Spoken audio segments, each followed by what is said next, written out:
This is the Lyndsay Stafford Show. Welcome back to the Lyndsay Stafford Show. I'm not sure what episode we're on. We're on episode 59 or 60, I think. Yeah. This is when I need those headphones, Jim. Yeah. Excited to have my friend Amanda Banks with us today. And I'm going to let her kind of give her intro, talk a little bit about what you do. We have a lot of things in common. We've already been discussing some commonalities here. So I'm excited to have you on board here today with us, Amanda. Tell listeners who you are. Yeah, well, first and foremost, thank you for having me. So I'm Amanda Banks. My area of expertise is helping other individuals build authentic influence. I'm a mom, I'm a wife, I'm the organizer of TEDx Old Hickory, and I do a lot of different types of things. Yeah, sounds like it. Just the mom, wife, and business owner it's like a very full plate already. All the time. Yeah, absolutely. So talk to us a little bit about what your business is. Yeah, so Create and Innovate Solutions is really kind of taking a different direction in 2026. So previously, I've helped individuals and companies build authentic influence, mainly from a perspective of digital influence. So how do you, as a leader, capture your authenticity, and how do you distribute that to the world in a meaningful way that feels really good to you? Sure. What I've found from many years of experience in this area of expertise is not everybody really wants to become famous, but a lot of people want to use their ideas and their knowledge and their wisdom to serve other people. So I really have a holistic approach on how I help individuals and businesses do that and how to carry their thought leadership into the world in meaningful ways. Okay, I love that. Yeah. That's thanks. amazing. Now, when you started, tell us how you got to where you are now and how you started your business. Yeah, so my background's in corporate. I come from healthcare and technology. And then in 2020, my daughter's school got destroyed by the tornadoes that came through Nashville. Wow. So immediately, right before COVID, we were already dealing with the destruction of the school. So she was already homeschooled. And that was 5th grade. So we were in this pivotal moment of her life. And then a week or two later, COVID hit. So over the course of that year was really what the heck am I going to do kind of situation. And it gave me that encouragement to launch into entrepreneurship. So I've had several businesses, some successes, some failures, and Create and Innovate came to life because TEDx Old Hickory, the license was granted. And I had to figure out the operational and financial flow to bring that to life. So I had to start a business, started that business, was somewhat reactive. And then after the first TEDx Old Hickory went live, I was able to really hone in on what is this thing actually going to do and how am I going to serve at the greatest capacity. Very cool. So what moment made you say, I'm done playing small and I want to build my own brand? Was there one moment or was it really just the culmination of everything in 2020? Yeah, I think when you go into entrepreneurship, you realize it's a lot easier to attract opportunities than it is to constantly hunt for opportunities. Yeah. And so I am naturally very introverted. I am not a huge fan of being on camera. In fact, I actually prefer being behind the scenes. But I realized very quickly the power of media and the power of using your voice to attract the right people and the right opportunities. So it was kind of forced to some degree. And I've done a lot of different types of media and exploration in this world, but it really comes from this notion of like, how do you use your voice and your ideas to serve people at the greatest capacity and also attract the right people so you're not constantly having to hunt. So that was really like the turning moment for me. I love that. I love all of it, the philosophy behind it. It's it's really, it goes a lot. And, part of what I do is branding and it is all about branding, right? It's like that long-term, how do you make sure people know who you are and what you do and that you show up authentically? I love that. So what is the biggest myth about influence that you want people to stop believing? That you have to have huge followings to actually carry influence. I think that every single one of us, regardless of who we are, we carry our own influence. And I think starting from there and building out is a really important strategy. So oftentimes when you think about influencers, you think about these individuals that have massive brands. But I think about people like my daughter and, just people that don't care to be digitally facing, and they all carry influence. And that influence is incredibly powerful. And if leveraged appropriately can really make a big difference. And so that's how I think about influence and building really from the individual human, from the community level up. So true. I had a conversation with another guest last day I was in here recording when we were leaving. And I said, you really should use what you're passionate about and push that out there because you do it really well. And this person said, I don't really have that big of a network. And there's so many other people doing it. No, that's not. You can start with who you are and you will attract the right people, right? So I love that you brought that up. I think you're saying something really important here that I want people to capture and to hone in on. Like, part of going through a personal branding exercise is getting really clear on who you are as a human being. And I think that there's a lot of learning opportunities in entrepreneurship, but also in going into a forward-facing role, especially in media. You have to do a lot of soul searching and deep diving work on who you are as a human being. And that ultimately results to you becoming a better leader. So true. Yeah. You're right. You got to slow down to understand what message do I want to send, and how do I ensure that's authentic with who I am? So you help others turn ideas into impact. What's one time that you turned your own idea into impact, and how did that feel? Yeah, so TEDx Old Hickory is a really good example of this. So I'm the organizer of TEDx Old Hickory, which is a local TEDx event. We just hosted our 3rd year. We're wrapping up post-production. We have 1 or 2 more talks to publish, but that really came from just an idea, right? I was invited to do a TEDx talk, and then I emceed one. And then I started asking myself, like, what happens if we actually host one here? And Old Hickory, Tennessee is not a place where this seemingly belongs, right? It's a very small community. There's not really a whole lot of event space.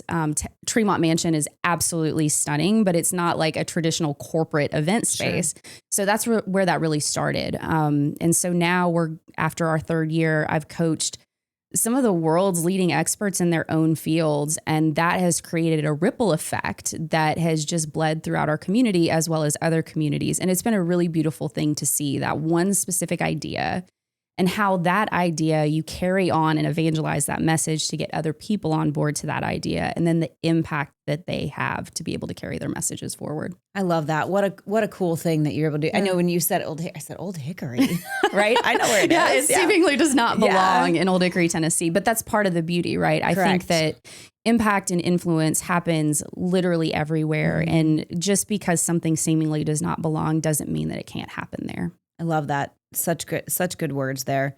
So when you started Create and Innovate Solutions, this is maybe one of my favorite questions is, what was the biggest fear that you had to push through? Because this is every business owner feels fear when they start and throughout the journey. Yeah. So I had a failed business relationship, which really kind of made a lot of fear happen around partnerships and starting things from scratch. And quite frankly, there's always that going back into corporate, maybe a little bit easier, right? When it's really not, it's just different. And so there's the fear associated to not necessarily failure, but who do I have around me and how can I bring my best self out and then support other people along the way and bring their best selves out as well. So I think that was a really big fear of starting, this business was, who do I need to be in partnership and collaboration with, and how do I ensure that there's integrity and purity and that the vision maintains in alignment with what I see the world needs. Yeah, I love that. So when you think about habits, what is one habit that instantly elevates someone's credibility and confidence as a leader? So I think it's just consistency and discipline, right? Like, we're not going to get things right every single time. This journey is long and hard. And when you study the greats, so I've had the pleasure of studying under some of the great thought leaders and coaches and consultants and speakers in this world. They have a relentless discipline, but they also have a consistent process that they execute based off of. And then they have the flexibility to adjust and course correct as needed. So I think it's just the consistent muscle that it's just like working out. Like, you can't expect amazing results unless you have consistency and discipline. And it's the same thing when it comes to credibility and influence and brand building and getting your messages out to the world. Like, you have to have a process associated to that. And it's not easy. It's very easy to quit, right? Oftentimes the market says and dictates your credibility based on likes and follows, which I don't follow or subscribe to that, but it can become very discouraging very quickly. So I work with a lot of leaders and thought leaders that get discouraged very quickly. And so if you don't have the right people around you continuing to encourage and support and bring that message to life, you'll stop very soon.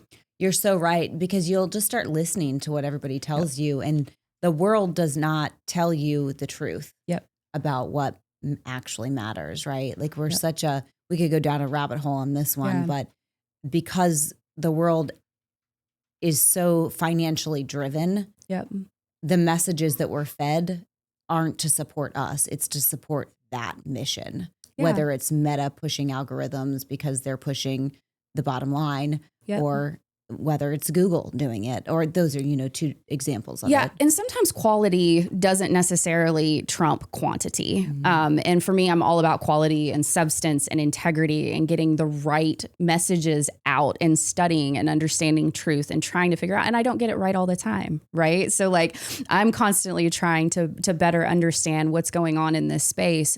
But what I really kind of lean into is like, you've got to let go of the quantity. You don't know. Some of these brands, these massive brands, are just dumping so much money into their marketing and their sales efforts. And so they're chasing what the market wants from them versus what is actually being communicated like from a place of integrity and authenticity and influence. Right. And so that's what I try to lean into, and I try to encourage my clients around is like, who are you? What are you passionate about? And how do we get this message out? And sometimes let go of the traditional metrics that most people are trying to drive you towards.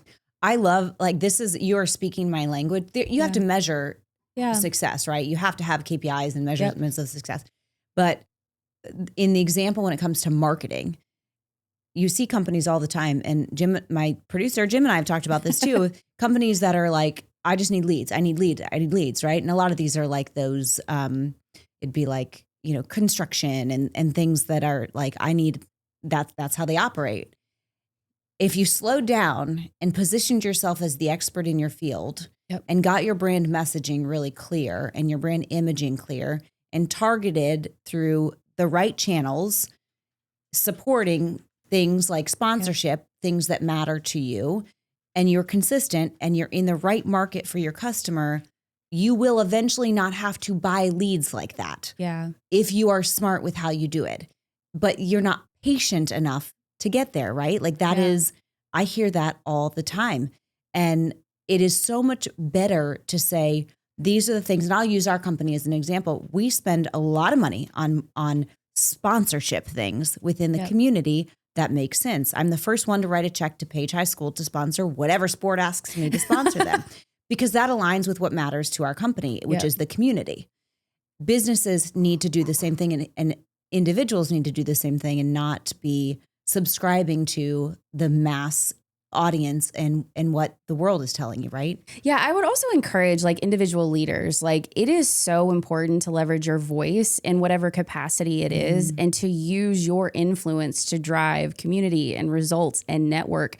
And it doesn't always have to be around a return on investment. Like sometimes it's really geared and oriented towards service. Like that's my area of expertise, is how do you take really amazing individual leaders that don't even really care about the spotlight, but want to serve and use their ideas, their wisdom, their knowledge to make a difference. And the truth is we all have that. Like every single human being carries experiences, knowledge, wisdom, good things, bad things, that if shared appropriately and through the right communities and the right network, really has the ability to change the life of even a single person. Absolutely. That you've done a job, you've done your job as a leader if you've done that. And that all comes back to you. It does. That is the best way to invest in your business.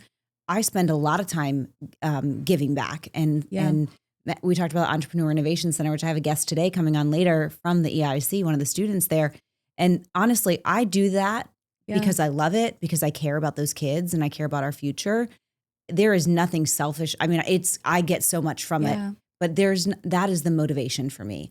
Yeah. Now, that being said, I've developed incredible relationships with other folks that have the same mentality going into that opportunity, right? Yeah. And there's been some business opportunities that have come from that, but that's not why I did it. Yeah. I did it because it's what is on my heart and it's what matters to me. And that's a different mindset than saying, what's in it for me? Yeah. Right. So TEDx Old Hickory, like there's a lot of misconceptions around this, is like, we're not in it to make any money. Like the people organizing it and volunteering, we make no money. And I coach my speakers at 5 months for no cost to them to bring their ideas to life. And so what am I getting in return? Like I have learned so much from these amazing human beings. And I've also learned a lot about community building and networking. But that's not why we went into it, right? Like I went into it to, one, can we make this happen? Yeah. I was really curious. I was really curious about that. And two, like how can I create and leverage my influence and my platforms to serve other people that then are good human beings that will take that message and serve other people as well. So we really jive on this like heart-centered leadership kind of approach, because you're right. It comes back to you, maybe not in a traditional way, but if you're super mindful of it, like there's so much beauty in just simply showing up and serving and using your ideas and wisdom to really make a difference in the lives of other people. Yeah, I love that. I love that concept. It really is the same way that I think about it. So I want to move on a little bit and talk about someone who might feel stuck. What's the first breakthrough step for them if they feel stuck in their business or in their brand? I think we all have those moments. Like I said, I've worked with some of the greats, and what they really display is the ability to get unstuck very quickly. So this like notion of just recognizing and understanding, like I'm in a moment that lacks clarity, and that is okay. Like I'm not failing because I don't have the answers to everything, but really focusing on just like one foot in front of the other. Maybe it's a step and not a leap today, and that's okay. And really like finding the right people that can help give you outside perspectives. Like, I don't know about you, but it's so difficult to work in my own brand. Oh my gosh. Because I can't see the forest from the trees. And sometimes I need outside perspectives to say, Amanda, this is the direction in which we should head. Or this is maybe something that's really interesting that you should be talking about. And so that's like being aware of it, acknowledging that like it is okay to not have exact clarity at any given time, and then just taking a simple step forward and surrounding yourself with the right people. That's like, to me, the recipe of getting unstuck. Totally. I feel like you hit the nail on the head. It's like you can't possibly, like I can create brand vision or a brand guide for any other company. Like put in front of me, I'll ask all the questions, we'll do it. Then you put my company in front of me, it's like I don't know. Does that look good? What do you think? Yeah. It's like you can't do it. So you lose objectivity. You just do. We all think our children are the best in the world. We are completely, that is not accurate. We have no objectivity. Who does that for you? There's a lot of people that do that for me. I think that there's several people that give me different perspectives. Sure. And I think that's really important. There's somebody by the name of Beth Polish. She's amazing. She gives me perspective. Howard Morgan gives me perspective. Marshall Goldsmith has given me perspective. And I would say like my daughter gives me perspective. Like I think that everybody, like I have mentors everywhere because I believe that you can literally learn from just about anybody. But those three have really given me some good insights as we're heading into 2026, the next direction in which I'm heading. How often do you talk to those people? I assume you talk to your daughter every day. Yeah. I mean, I talk to these people all the time. I'm very particular with taking advice and wisdom from other people because I think everybody has advice to give, but sometimes that advice can be a good catalyst to lack of clarity. So I talk to people that I know, love, and trust, and that I know have lived a life that is service oriented, that can help give me good guidance and direction. And depending upon what I'm looking for, I've got a lot of really amazing resources. Yeah, it's great. And I think the regular cadence of it to the accountability is really important. And I think about my parents live next door. My dad, I'm very close to both my parents. But my dad and I spend every morning together. We go to the gym and walk. And so I have this built-in business coach that obviously wants nothing but the best for me. Yeah. And that's such a gift. And I think I didn't even really recognize that that's what he was doing for me until I had to think about, why have I not hired a business coach? Well, I don't need to hire a business coach. I have one. My dad was extremely successful in his career. He's retired now. And he knows and loves me and knows my business and knows where my heart is. Yeah. He is that. And the other person for me is my husband. Honestly, we talk so much about what's happening in the business, and that he's in it, but not fully in it. So he can still be slightly objective. And then my director of operations, she's in the business, but she also has this ability to kind of course correct when that happens to me, when I'm stuck. It's like, okay, well, let's pivot about this, or think we need to look at this. And I say to Carrie sometimes, when you have too much on your plate, you lose that because she's so focused on getting stuff done. I need you to not have that much on your plate because I need you to be that objective lens for me. So what can we take off your plate? Yeah. Do we need to hire somebody else to do that?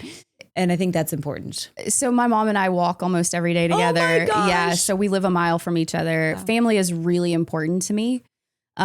Sometimes they're in the business, sometimes they're not in the business. But I think that having just somebody that knows, loves, and trusts you and doesn't care about anything other than you being the best version of you is so powerful to just have. And I'm grateful for that. I'm grateful that my mom is that resource. My daughter is that resource. I have, mentors and friends that really care as well. And I think that oftentimes we don't think about how much of a blessing that is. So true. I've got other people that I call on too, mentors from other phases in life and peers that I, trust, and women that, that I have surrounded me with. But I think that's amazing.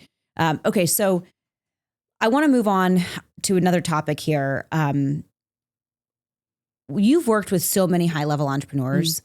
What do the best of the best all have in common? It's just consistency and discipline. Like we kind of are. Yeah. It's a different question, but it's the same answer, and I think it's probably accurate. And so I was an athlete as well, and it's the same with high-level sports. Like if you don't have consistency, discipline, and just this internal drive towards excellence, you're not going to become the best of the best. And you have to also understand, like, this stuff takes time and it's hard and it's not an instant gratification scenario. And I think we live in a world where instant gratification is very much front and center. And to watch the greats and to understand what they've been through and how long it's taken, like, you just can't force time. It just takes time. Which in my mind, that's grit. So I'm hearing, I know we've got some kind of bug in the studio right now. Flying around. There's like 3, 4, or 5 ladybugs. Jim, we got to get a ladybug catcher in here. I think there's 7 ladybugs. It's that season. They're all over the place. It's that season. Anyways, to go back I'll get my flamethrower out. I think that's grit. And I think you're right. Consistency and discipline. But I also think there's grit involved because, to your point, nothing happens right away. And if you're going to be great at what you do, you have to know that it's a journey. Yep. It's not a sprint. And you have to just be willing to learn. Like I think that's entrepreneurship that's what's really catapulted like the self-discovery and this, like, everything is a learning opportunity scenario. Because you're forced to like find the deepest, darkest challenges of your own nature and how to overcome them. Yeah. And it's very similar to sports. Like, you have to every day wake up and you have to think through, okay, how am I going to show up? Am I going to do what? And there's nobody there holding your feet to the fire oftentimes. Right. And it's very similar to sports. Yeah. Top performing athletes, I would say, have the same kind of traits and characteristics in common. I would agree with that. So I'm going to move on a little bit now we'll wrap it up with some personal and relatable moments. What's a piece of advice that completely changed how you lead and how you run your business? I have the choice to choose how I show up. I think that we're oftentimes, especially from a corporate background, we're kind of shaped or molded into how we should show up. And we take all of these lessons learned from very rigid guidelines. And I think that really, like, leaning into who I am as a human being and showing up with kindness and compassion and, like, not having to show up any other way other than how I choose to show up is really important. I love that. Be who, and that's what you teach other people to do, right? Show up as who you are and embrace what makes you unique and special. Yeah. And that doesn't mean, like, for me, I'm a pretty private person. I don't blast everything out on social media. Like, I have kind of this, like, structure of like 80 to 90% professional and 10 to 20 personal. And, like, if I show up in that capacity, that's integrous to me. And so I think people oftentimes think about authenticity and showing up, like, airing everything out there. You don't have to do that. But if you show up in alignment with what you feel is appropriate, that's integrity to me. And so lean into that component. I agree with you. And I think that's similar to my approach as well. I spent some time in direct sales. Same. And when you do that, everything's out there. At least that's how it was when I was in it, right? And you're very encouraged, at least from my experience was that you're very encouraged to, like, put everything out there. And there's a point, I now have 18 and almost, my son will be 16 next month and my daughter's 18 and a half. They don't want everything out there. Yeah. Not about me or about them. Yeah. I mean, getting a family picture and being allowed to share that is like, I have to get permission. I don't have to, obviously, but I do. Like, are you okay with that? Sometimes I don't like their responses. But I think that's the beauty of you can do what feels right to you and protect what matters to you. And that's honoring like the integrity of your family. Yeah. Like I think oftentimes we think about these huge brands and you have to put everything out there and you have to be loud and bold and all of these things. Once again, authentic influence, like you build network and community. And if your family, you start with your family. Like I start with my family and my friends, and then I build out from there. And as long as I'm staying in integrity, like, and there's pulse checks, right? Like I may say something that I'm like, oh man, okay, I maybe need to redirect. Like, I may not, but once again, like the greatest brands that I have seen are the ones where personal and professional kind of blend to some degree, and how you show up behind the scenes and how you show up in front of the scenes is the same. Like what you see with me is really what you get. I may have a bad day. I may be a little bit more angry or aggressive than I am now, but like who I am to my core, I've done a lot of work around this is like, how do I show up in a way that is most authentic and meaningful to me and what I'm trying to build in the people around me, and not people that are just randomly floating on the internet, but like my community, my family, my mom, like all of these people that really matter to me, my friends, my business connections, and how do I serve using the platform? I love it. All right. Final question. Okay. When people say you do it all, what's the truth behind the truth that they don't see behind the scenes? So I think, especially as a solopreneur, you kind of have to wear a lot of different hats. I would say strategic partnerships are everything. And then I don't do it all. Like my husband helps, he steps in, right? Like my daughter helps and steps in. And so I think there's a work-life harmony that happens in doing it all. Like we can't, as human beings, wear all the hats. It takes really a village to help support visions and businesses and all of that stuff. And it's not easy. Yeah, it's not easy. I think it's that whole, you've seen probably the meme or whatever, the picture of like the mountain, and you know, you don't see everything that's happened before that. You like climbing the mountain and it's like, no, I went through all this stuff too. And you don't always see what's going on behind the scenes. And it's humbling. You can't do it all. Yeah. Like you can do a lot of things at a mediocre level. Right. But if you're striving towards excellence, there's certain things that you are just amazing at. And solopreneurship, right? You have to figure out, okay, what am I mediocre at? Yeah. What am I excellent at? And how am I going to bridge the gap between the things that I'm not super great at to the things that I'm excellent at with very little resources in support of that? So I think that we kind of have to do it all until we get to a point, and then we have to figure out the right people that can help support our efforts. And just knowing that like, that's okay too. Like it's okay. I love that. That is 100% the same philosophy that I follow. And I love what you said. I don't say work-life harmony. I say work-life integration. Yeah. Because I agree. It's like especially as an entrepreneur or solopreneur, you're kind of always working. Like your business is always open and it's always on. You have to have the boundaries and the filter to say, not right now. Yeah. And I talk to a lot of business owners, especially women that feel really guilty because they're not able to do certain things. And I'm like, look, I got 20 to 30 hours in the car with my daughter a week. Like my husband and I are spending a lot of time. She goes to school, not near our home. She plays travel sports. And so there's a time and a place for everything. Like this time in my life, my family, my daughter, being home, being present is super, super, super important to me. I have 2.5 more years left before she's graduated. So I don't put a lot of pressure on I'm not able to do something or I have to figure out a way to do something. And you're right, the integration between all of that and just knowing that like if somebody's judging me because I can't show up to a networking event, they're not my people anyways. It's okay. Like I'm just trying to thrive and survive in the time being with the resources that I have access to. And I'm totally okay with that. Yeah, I'm with you. And there's seasons for it, right? I was thinking about my son will be 16 on New Year's Eve. And right now he's like, hey, will you drive me to school in the morning? Yeah, I'm going to get 10 minutes in the morning with you. If I can make it work. There's certain days we have BNI on Wednesdays. I can't do it then. But the other days, I want to. I'm choosing that. I don't have to. I'm choosing that. And that's one of the best things we get to do is choose how we show up. Agree. And we shouldn't feel guilty.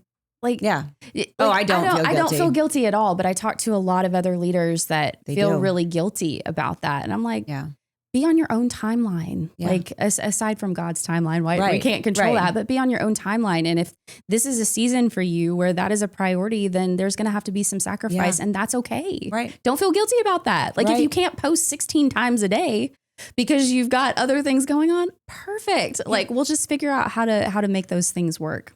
I love it. Amanda, tell listeners where we can find you. Yeah. So the easiest way to find me is www.amanda-banks.com or LinkedIn. I'm super active on LinkedIn. Great. I throw a lot of thought leadership content out Cool. there. So those are the best places to find me. Awesome. Thank you for being with us. This was great. We had so much great Thank you. content in a short packed session here. So thank you for being here, Amanda. We'll have to have you back again. Yeah. Thank you so much for having me. Yeah, I look you did- forward to diving into deeper conversations offline too. Go a little bit. Yeah, same. Yeah, me too. And listeners, viewers, thank you for being here today. If you found value in this episode, go visit Amanda on her website or add her on LinkedIn, but also like, share, comment, and subscribe to the podcast.